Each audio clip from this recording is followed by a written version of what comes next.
인생의 최고의 복은 늘 자주 얘기하지만 만남입니다. 좋은 교회를 만나면 신앙의 문제가 해결이 되어지고, 하나님을 제대로 만나면 인생의 문제가 해결이 되어집니다. 좋은 직장을 만나면 물질의 문제가 해결이 되어지고, 좋은 아내와 남편을 만나면 아름다운 가정을 만들 수 있습니다. 그런 의미에서 여러분, 늘 기도할 때 이 기도를 빼먹지 마십시오. 만남의 복을 주시옵소서. 요즘은 앞뒤에 여자가 이렇게 나타나면 조심하시기 바라고요. 외딴 곳에 여러분 있지 않기를 바랍니다. 인생의 종착점에 다다른 사람들이 이제 마지막 유언 시점이 되면은 꼭 이야기하는 말 중에 공통적인 말이 이런 얘기가 있습니다. 내가 세상을 이렇게 사는 게 아니었어. 내가 세상을 사는 것은 잘못 살았는지 모르겠어. 분명히 내가 세상에 있음을 이야기하고 또 어떻게 살았는지에 대한 평가를 죽음을 앞에 놓은 사람들은 다 이야기하고 있더라고 하는 거예요. 어쩔 수 없이 여러분은 세상에 있고 또 세상에 살아야 하고 세상에 노출되어 있고 세상이라는 환경 속에 우리는 있을 수밖에 없는 존재예요. 그런데 그 세상을 살면서도 우리 하나님이 요청하는 몇 가지 요청이 뭐냐면 아무렇게나 살지 말라는 거예요. 후회할 수 있는 삶을 살지 말라는 거예요. 그리고 제대로 한번 살아보라는 거예요. 그래서 이스라엘 백성들을 하나님의 선민으로 선택하신 이후에는 이스라엘 백성들이 살아갈 삶의 내용과 방식을 늘 끊임없이 말씀하세요. 너희들은 이방인들과 섞이지 말아라. 이방의 문화, 이방의 생각, 이방의 모든 환경을 따르지 말아라. 전쟁에 나가면 이방인들의 물건도 다 태워버리고 그들의 것 하나도 영향받지 않도록 살아라. 끊임없이 이방과 섞이지 않는 삶을 살도록 요청하고 있습니다. 저는 여러분이 크리스찬으로서 가장 깨끗하고 가장 아름다운 인격을 가지고 복음의 능력을 소유한 큰 그릇이 되기를 먼저 주의 이름으로 축원합니다. 의복, 치장, 음식, 여타의 문화, 풍속까지도 이스라엘 백성들에게는 섞이지 않을 것을 하나님이 요청을 했어요. 그런데 해석하게도 출애굽 이후에 이제 40년의 광야 생활을 출발하면서 하나님의 마음을 가장 아프게 했던 사건이 어디로부터 출발이 되냐면 민수기 11장 4절의 말씀을 보면 여기로부터 출발이 됐어요. 시작. 그들 중에 섞여 사는 다른 인종들이 탐욕을 품음에 이스라엘 자손도 다시 울며 이르되 누가 우리에게 고기를 주어 먹게 하랴.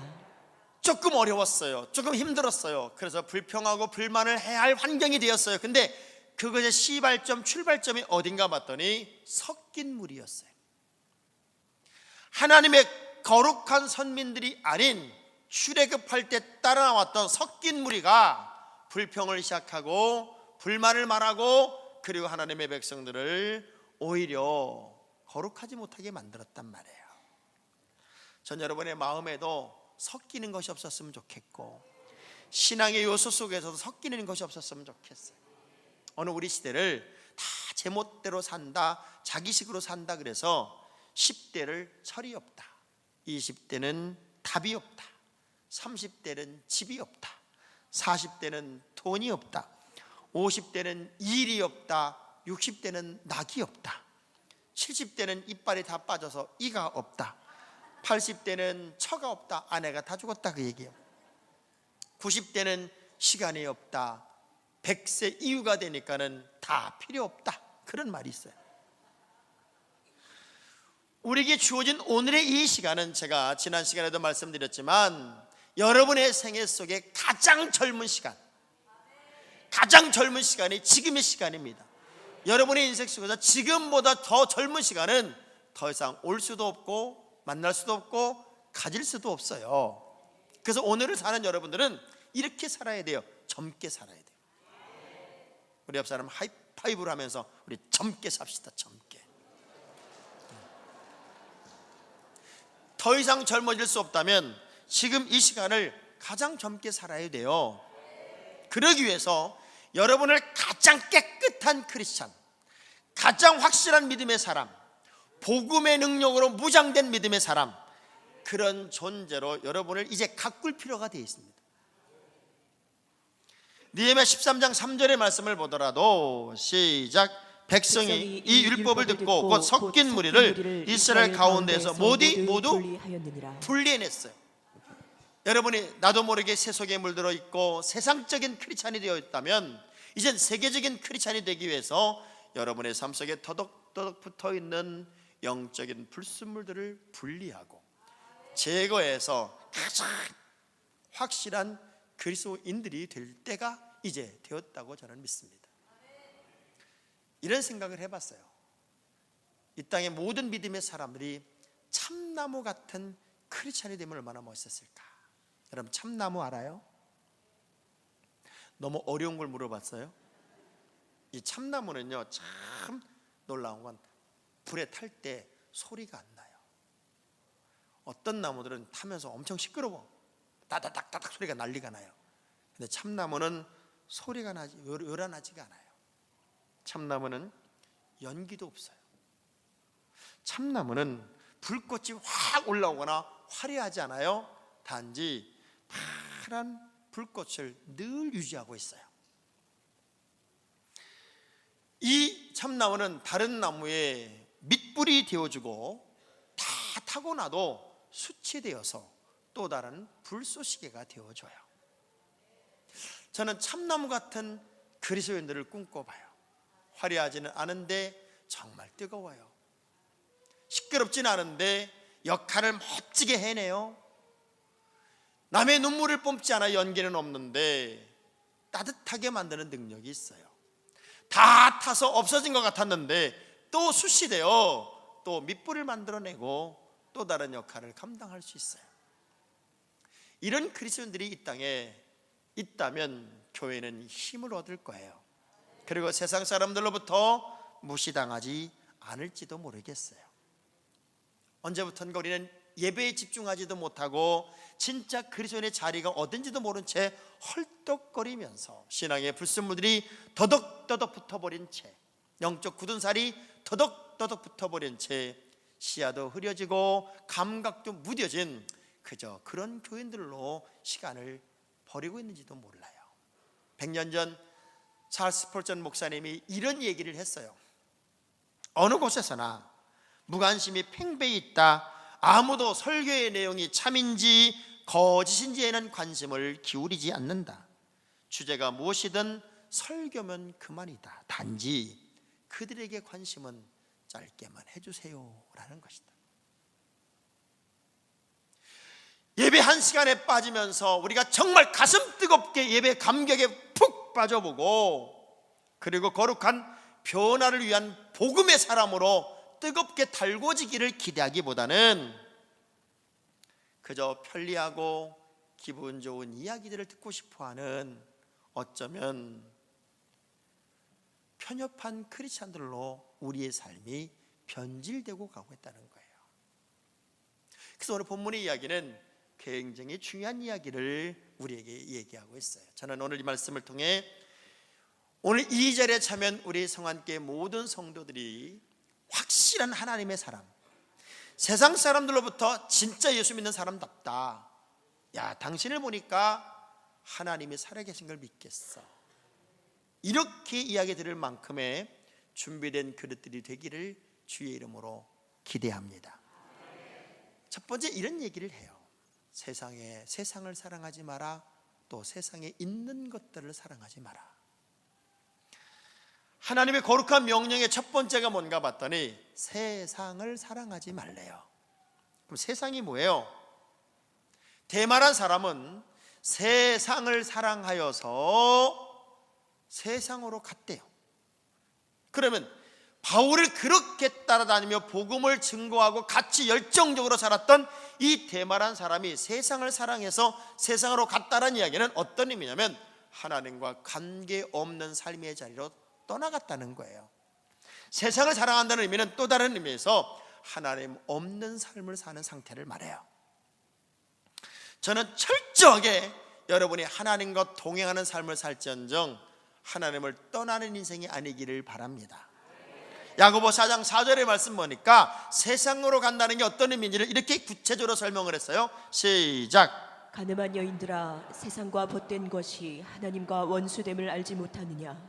그런즉 누구든지 세상과 벗이 되고자 하는 자는 스스로 하나님과 원수되는 것이니라. 세상과 벗이 되니까 하나님과 원수가 됐어요. 세상을 사랑한다는 이야기는 하나님을 향한 관심에서 점점 멀어지고 있다, 그 얘기예요. 자, 이런 세상 속에 바울이 어느 날 많은 사람들을 만나보니까 복음 전하는 게 부끄러운 거예요. 예수를 자랑하는 게 부끄러운 거예요. 그래서 살살 피해 다니고 도망 다니며 예수를 믿기는 하는데 그들에게 능력은 없어요. 그런 상황에 바울이 이런 고백을 해요. 나는 복음을 부끄러워하지 않겠다. 내가 복음을 전하기 이전에 나는 세상에서 누구보다 잘 나가는 사람이었다. 어떤 사람보다 확실한 스펙을 가지고 있었고 좋은 가문에 태어났고 그리고 어떤 환경보다도 좋은 환경에 나는 살았다. 그런 걸 다 버리고 이젠 복음을 전하며 이리저리 쫓겨다니고 매맞는다 할지라도 나는 세상의 모든 사람들이 나를 향하여 말도 안 되는 이야기를 한다 할지라도 나는 복음을 부끄러워하지 않겠다. 전 여러분이 정말 복음이 기뻤으면 좋겠고 복음을 자랑했으면 좋겠고 복음을 부끄러워하지 않았던 바울의 가슴이 여러분의 가슴이었으면 좋겠어요. 그래서 우리 주님이 세상에 살고 있는 우리를 향하여 이렇게 말했어요.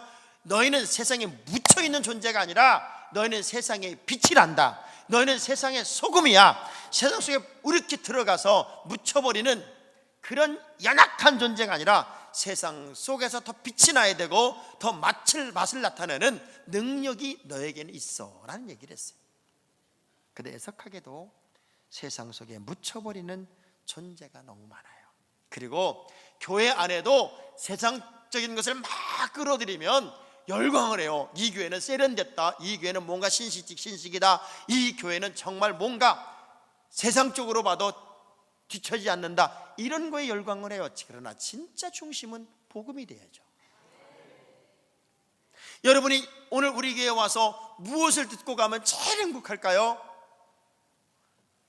예수 그리스도가 내 인생의 주인임을 제대로 알고 가는 것, 그리고 어떤 세상에 나가도 나는 복음으로 세상을 이길 수 있는 능력을 소유하고 가는 것, 이것보다 더 큰 행복이 어디 있겠어요?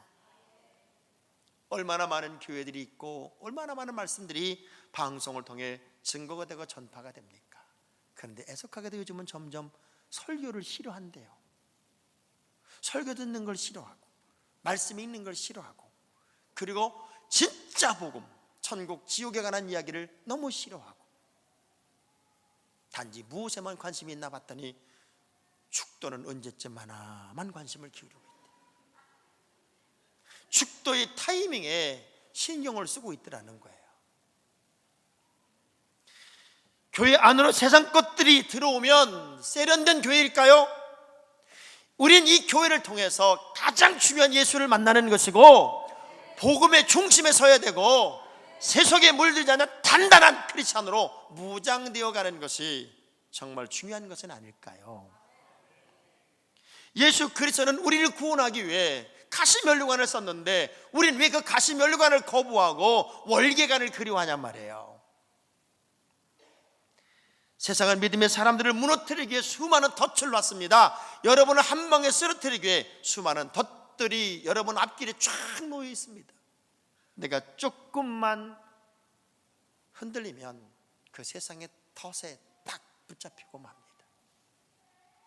그리고 진정한 복음의 사람으로 살 수가 없어요. 세상은 끊임없이 예수를 못 박으라고 했고 결국 예수를 십자가에 못 박았습니다. 우리 주님은 세상을 사랑하셔서 이 땅에 오셨지만 세상은 그를 알아보지 못했대요. 하나님 없는 영광은 영광이 아니에요. 예수 그리스도와 함께하지 않는 기쁨은 진정한 기쁨이 아니에요. 여러분은 예수로 강해지기를 바랍니다. 더 중요한 것은 세상에 있는 것들을 사랑하지 말래요. 세상에 있는 것들이 뭔가 봤더니 세 가지예요.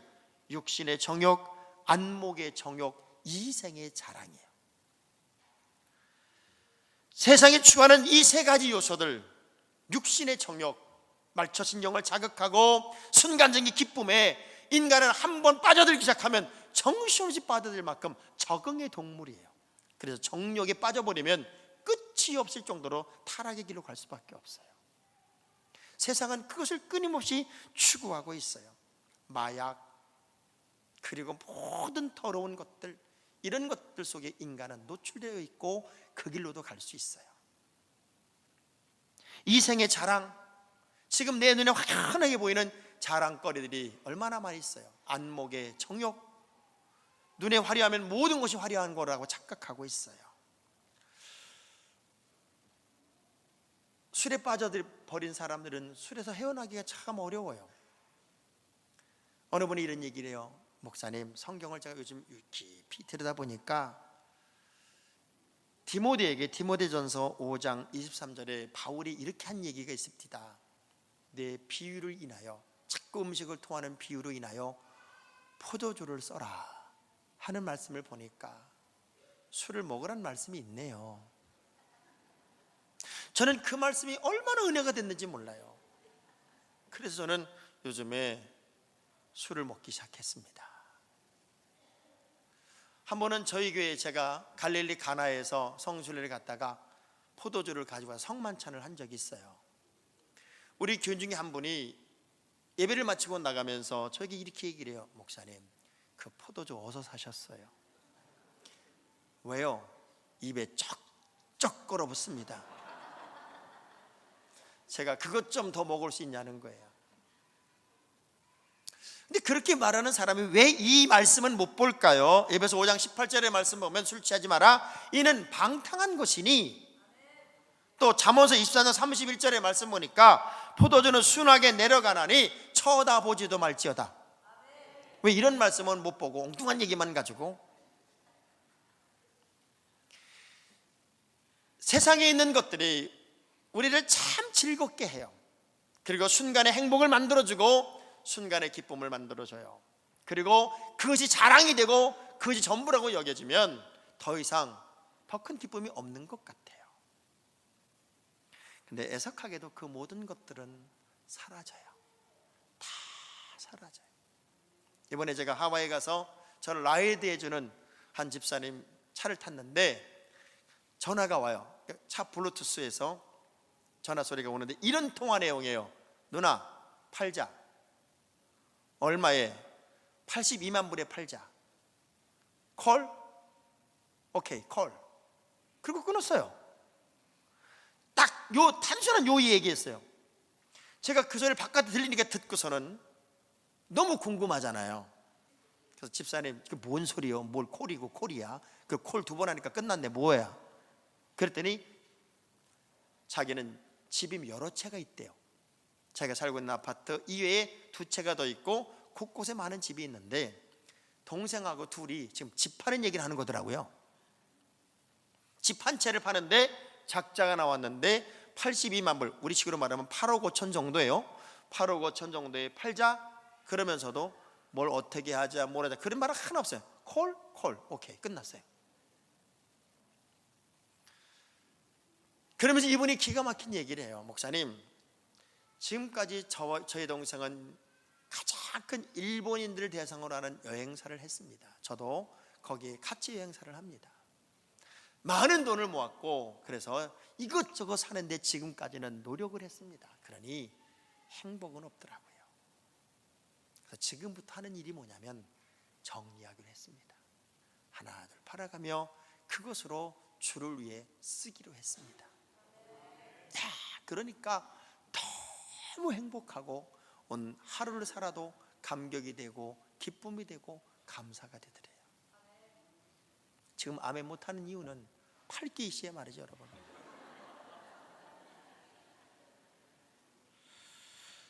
그 사람은 팔 거라도 있어서 저렇게 행복을 이야기하는데, 아니요, 경중의 차이겠지만 우리가 움켜쥐고 있는 것들을 조금만 놓을 수 있다면, 이 땅의 세상적인 행복에서 조금만 자유로울 수 있다면 하나님이 주시는 진정한 행복이 여러분에게 있지 않을까요?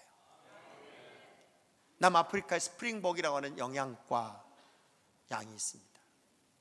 건기에는 30마리 정도가 이렇게 모여 살지만 우기가 되면 풀을 뜯기 위해 막 몰려들기 시작하는데 금방 수천 마리 떼가 됩니다. 그러면 맨 앞에 우두머리가 쭉 걸어가면 풀을 뜯는데 뒤쫓아오는 양들은 앞에서 다 뜯어먹을 수가 없잖아요. 그러니 억울한 거야. 그래서 맨 뒤에 있는 양들이 저 앞에 있는 풀을 보며 막 밀어요. 미니까 뒤에서 쳐봐야 되니까 뛸 수밖에 없잖아요. 서로 쳐가지고 뛰다 보면 맨 앞에 있는 양 우두머리들은 안 뛸 수가 없는 거예요. 그래서 막 달리다 보면은 방향도 잃어버리고 길도 잃어버렸지 그냥 뛰다가 절벽을 딱 만나요. 그때는 이미 뒤에서 하도 밀어버렸기 때문에 멈출 수가 없어서 굉장히 많은 이 스프링복이 낭떠러지에 떨어져 죽는다는 거예요. 세상에 주는 행복이라는 것은 끊임없이 더를 요구합니다. 도대체 집에 몇 채면 만족할까요? 얼마의 돈이면 만족할까요? 인간은 만족이 없어요. 그래서 욕심의 정욕, 안목의 이생의 자랑은 세상에 끝이 없다는 거예요. 그렇게 밀려가다 보면 결국 우리는 방향도 잃어버린 채 모든 것을 잃어버리고 끝이 나고 말더라는 거예요. 전 여러분들에게 진짜 기쁨이 무엇인지를 오늘 소개하고 싶어요. 예수가 기쁨이에요. 복음이 기쁜 소식이에요. 이것보다 더 큰 기쁜 소식은 없어요. 초대교회가 신바람나게 부흥을 하다가 찬물이 끼었는 사건이 하나 딱 벌어진 게 뭐냐면 아나니아와 삽비라 사건이었어요. 이 아나니아라고 하는 사람의 이름의 뜻이 뭐냐면 주는 은혜로우시다는 뜻이고, 그 안에 삽비라는 이름의 뜻이 뭐냐면 아름다움이란 뜻이에요. 이렇게 좋은 이름을 가진 두 부부가, 이 부부가 하나님의 것을 도둑질하고 정직하지 못한 행동을 함으로써 그 자리에서 죽는 사건이 있었어요. 크리스찬의 가장 큰 행복이 뭔 줄 아세요? 정직입니다. 정직하면 사람을 얻습니다. 정직하면 주변에서 인정을 받습니다. 정직하면 어디를 가도 박수를 받습니다. 그런데 정직하지 못하면 시간이 갈수록 사람을 잃어버립니다. 복음의 가장 중요한 포인트는 정직입니다. 자, 주먹을 불 끈지고 한번 따라해 볼까요? 이제부턴 정직하겠습니다. 요즘 우리 청년들과 제가 라운드 테이블이라는 프로그램을 함께 나눕니다. 첫 번째가 태도의 가치, 두 번째가 근면의 가치, 세 번째가 정직의 가치, 이제 3주를 나눴어요. 그리고 2주 나누면서 어제는 2주차를 자기들이 이렇게 나누는 거예요. 근면의 가치에 대해서 한 주간 어떻게 살았는지를 이야기할 때 한 친구가 이렇게 얘기를 해요. 잃어버렸던 근면의 이야기를 한 주간 내내 생각했습니다. 그러면서 내가 실현 가려는 것이 무엇일까를 찾아보면서 방을 청소하기 시작했습니다. 그리고 주변을 정리하기 시작했습니다. 직장에 가서도 칼퇴근하던 내가 마무리까지 다 정리하고 퇴근하기 시작했습니다. 거기에 얼마나 큰 행복이 있는지요, 거기에 얼마나 큰 감사가 있는지요. 나는 지금까지 느끼지 못했던 근면한 사람이 누리는 행복을 한 주간 마음껏 느끼고 한 주간을 살았습니다. 더 중요한 것, 정직하다면, 크리스찬으로서 크리스찬의 삶의 자리를 온전히 유지할 수 있다면 얼마나 큰 행복일까요? 얼마나 큰 감사일까요? 얼마나 큰 감격일까요? 세상에 있는 것들, 여러분의 순간을 기쁘게 해주는 것들, 거기에 열광하지 말고 진정한 기쁨, 예수 그리스도에게 열광하는 진짜 믿음의 주인공들이 여러분이 되기를 주의 이름으로 축원합니다. 오늘 본문은 결론으로 이렇게 말합니다. 그 모든 것들, 세상이나 세상에 있는 것들은 다 사라질 거다. 그러나 하나님의 뜻대로 행하는 자는 영원히 남을 것이라는 거예요. 전 여러분이 영원히 남는, 영원한 행복을 맛보는, 영원한 기쁨을 맛보는 그 주인공의 삶을 사시기를 바랍니다. 마지막 시대가 되면 진짜 은혜를 잃어버린 사람들이 넘쳐난다는 거예요. 그리고 디모데서 4장 2절부터 4절의 말씀을 보면 하나님의 말씀을 듣는 것도 이렇게 듣기 시작하는 일들이 벌어진대요. 시작. 너는 말씀을 전파하라. 때를 얻든지 못 얻든지 항상 힘쓰라. 범사의 오래 참음과 가르침으로 경책하며 경계하며 권하라. 때가 이르리니 사람이 바른 교훈을 받지 아니하며 귀가 가려워서 자기의 사욕을 따를 스승을 많이 두고 또 그 귀를 진리에서 돌이켜 허탄한 이야기를 따르리라. 귀만 즐겁게 하는 것, 설교의 내용 중심보다는 내 기쁨이 되는 이야기를 더 편협하게 받아들이는 세대가 온다는 거예요. 그래서 진짜 믿음의 사람을 찾기가 어려운 세대가 시간이 가면 오고 있고 올 수밖에 없다는 거예요. 저는 이 말씀을 이렇게 묵상하다가 깜짝 놀랐어요. 만일 장학봉 목사와 함께했던 믿음의 사람들이 수십 년 예수를 같이 믿었는데 어느 날 우리 주님이 그들 하나하나를 평가하는 마지막 심판대에서 너는 왜 그렇게 믿음이 없니? 너는 왜 구원의 감격이 없어? 너는 왜 받을 상급이 하나도 없어? 이렇게 우리 주님이 우리 각각의 믿음을 보시고 평가하면 어떻게 할까? 성안교회를 다녔기 때문에, 장학봉 목사를 만났기 때문에, 영적인 지도를 제대로 받았기 때문에 너는 복음 안에서 진정한 자유를 얻었고 복음 안에서 진정한 기쁨을 얻었으며 너는 말씀 안에서 진정한 행복을 맛보고 살았구나. 나는 너에게 어느 누구보다 더 많은 상급을 줄 수 있는 아름다운 행동의 삶을 살았기에 내가 너를 만나는 것은 행복이다. 이런 교인들이 모두가 되면 얼마나 좋을까. 마지막 시대가 되면 듣기 싫은 소리 듣지 않겠다는 거예요. 내 편리한 얘기, 기분 좋은 얘기, 박수 치는 얘기, 너 잘됐다는 얘기, 이런 얘기만 듣고 싶어요. 그래서 진정한 능력 있는 그리스도인들이 점점점 사라진다는 거죠. 데살로니가 교회에 바울의 일행이 이렇게 들어왔어요. 그 바울의 일행을 야손의 집 사람들이 이렇게 보호하고 있을 때 그들을 죽이겠다고 쫓아왔던 그 수많은 대적자들, 행악자들이 바울의 일행을 보며 한 얘기예요. 저기 세상을 어지럽히는 사람들이 여기에도 이르렀다. 원문을 보면 upside down the world예요. 이 세상을 팔칵 뒤집는 사람들, 쉽게 말하면 천하를 뒤집었던 사람들이 여기에도 이르렀다. 바울의 일행을 보면서, 복음을 전하는 그들을 보면서 저 사람들은 천하를 뒤집는다 이렇게 생각을 했어요. 오늘 우리를 보고 천하를 뒤집는다고 생각할까요? 과연 우리를 보고 정말 세상을 바꿀 수 있다고 생각할까요? 사람은 세 종류예요. 세상을 끊임없이 따라가는 사람, 세상에 대해서 아무 관심이 없는 사람, 세상을 변화시키는 사람. 세상을 따라가는 사람은요, 세상의 변화에 적응하게 헐떡거리면 매일 분주하게 살아가요. 그러나 거기에 만족은 없어요. 근데 아예 세상에 대해 관심이 없어요. 촛불이 뭔지, 태극기가 뭔지, 뭐 김종남이가 죽었는지 살았는지 아예 관심이 없어요. 그냥 내 식으로만 살아요. 그런 사람은 만사태평이요. 그건 짐승과 뭐가 달라요? 근데 정말 멋있는 사람은 누구예요? 세상을 바꾸지 않은 거예요. 세상을 변화시키지 않은 거예요. 좀 더 건강한 세상으로, 좀 더 깨끗한 세상으로, 좀 더 아름다운 세상으로 좀 바꿔보자는 거예요. 우리 때문에 세상이 좀 밝아지면 좋잖아요. 우리 때문에 세상이 정직해지면 좋잖아요. 우리 때문에 세상이 아름다워지면 좋잖아요. 자신이 없으니까 아멘도 못해요. 견토지쟁이라는 말이 있어요. 두 집단이 싸우면 이익을 얻는 건 다른 집단이라는 거예요. 지금 우리나라가 두 집단이 엄청 싸워요. 이건 나라가 아닐 정도로 웃기는 기가 막힌 환경이 지금 현재 우리나라 현상이에요. 그러면 지금 이익 보는 건 누굴까요? 우리나라는 아니야. 우리나라와 경쟁하는 수많은 나라는 지금 어부지리로 엄청나게 이익을 보고 있겠지요. 어느 놈 한 놈이라도 그걸 염려하는 놈이 한 놈도 없어요. 내가 정권만 잡겠다고 미쳐 날뛰고 있단 말이에요. 여러분, 정치인들이 하는 모든 행태나 상황을 보면 세상이 바뀔까요? 아니에요. 바뀔 수가 없어요. 자기들의 세상을 만들겠다는 것. 그러나 오늘 우리가 할 일이 있어요.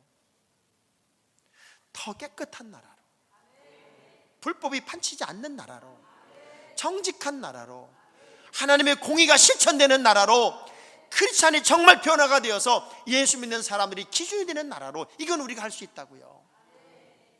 여러분만이라도 하나님의 기준에 맞게 살면 세상은 바뀌어요. 꼭 이런 거예요. 수탉 2마리, 검은 수탉, 빨간 수탉 2마리가 있어요. 둘이는 한 닭장 안에서 정말 행복하게 잘 살았어요. 근데 어느 날 예쁜 하얀 수탉 한 마리가, 암탉 한 마리가 들어왔어요.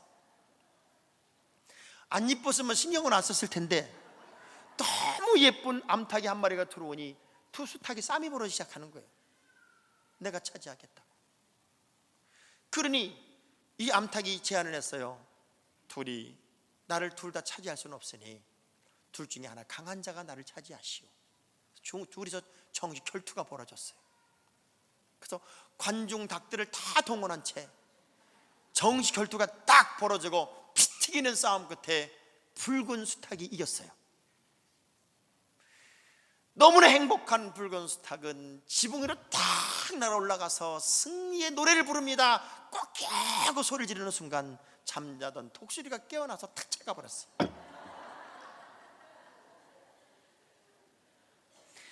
세상의 행복, 세상의 만족, 세상의 기쁨이라는 것은 자기를 과시하고 자기를 자랑하다 결국 자기가 죽는 거예요.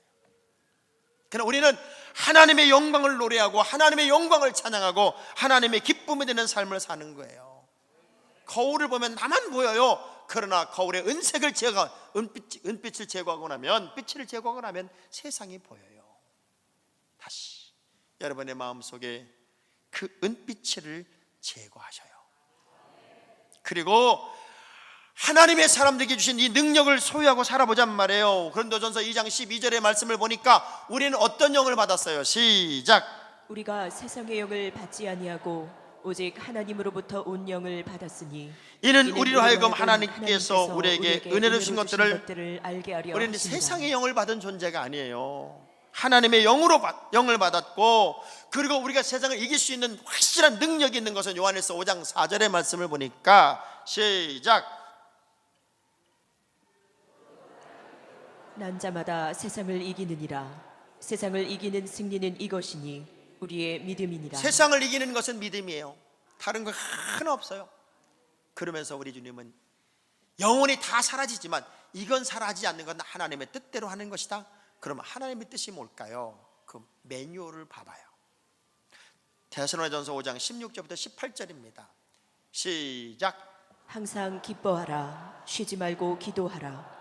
범사에 감사하라. 이것이 그리스도 예수 안에서 너희를 향하신 하나님의 뜻이니라. 다 사라지는데 하나님의 뜻인 이것은 사라지면 안 된대요. 첫째, 항상 기뻐해야 돼. 세상에 주는 어떤 조건, 요소 때문에 기쁜 게 아니라 우린 하나님이 주신 구원의 감격을 맛보고 노래하는 사람들이어서 그냥 기쁜 게 아니라 항상 기쁜 존재. 확실해요? 옆 사람한테 여쭤보세요. 진짜 기뻐? 지금 여러분 이런 질문에 이렇게 대답할 거면 뭐가 이시야 기쁘지. 근데 우리는 존재만으로 기쁜 존재. 우리는 이미 천국을 소유하고 살아요. 영원한 영생을 소유하고 살아요. 그래서 항상 기쁠 수밖에 없어요. 그 기쁨을 유지하기 위해 우리는 쉬지 말고 기도해야 되고, 그리고 매사에 모든 일에 그냥 입에다 달고 사세요. 감사합니다. 이 감사가 여러분의 미래예요. 따라합시다. 감사해서 감사한 것이 아니라 감사하니까 감사가 되더라. 병아리는요, 물 한 모금 먹고도 하늘을 보고 감사를 넘겨. 여러분이 감사를 하면 마귀라는 놈이 불평의 씨를 심을 공간이 없대요. 우리는 예수의 사람, 하나님의 사람, 복음의 사람이에요. 그러기에 여러분은 세상이 줄 수 없는 평안과 기쁨과 감격을 누리고 살아야 돼요. 세상 것이나 세상에 있는 것들 때문에 행복하고 기쁜 것이 아니라 하나님의 사람이기 때문에 행복한 거예요. 복음해 주는 능력 때문에 행복한 거예요. 그리고 그것은 하나님의 뜻을 영원히 행함으로써 영원히 빼앗기지 않는 은혜요 복이 되어야 합니다.